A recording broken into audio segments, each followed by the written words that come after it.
Well, they were looking at their, the amount of money that they've got in their pot and trying to figure out how to maximize the usage of that money and provide the best education that they could. And they felt that consolidating 3 of the rural schools into one, closing 2 and consolidating with the other, was a good option to be able to provide more consistent level of programming.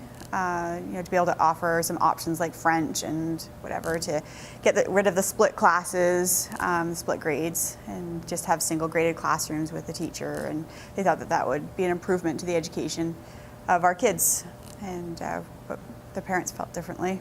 No, the parents that were very heated and that had talked to us right from the get-go and had sent in emails, closure was just not an option.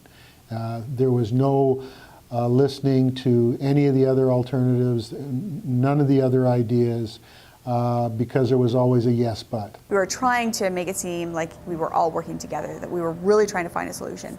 In the end, we were feeling that we still weren't being heard, that they were just backed into a corner so much financially that they felt like they didn't have any other option. You've got less students, so you've got a small school. So how do you maintain a small school? How do you provide the kids with a consistent level of programming and services? And when you can't, and that's where school boards get challenged, at what point do you look at closure? And it's the last thing that you ever look at, that boards ever look at.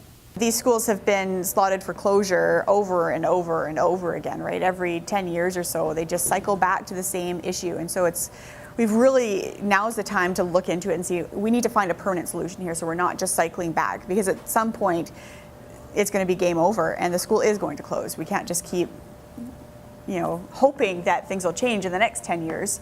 We've actually got to make the change happen.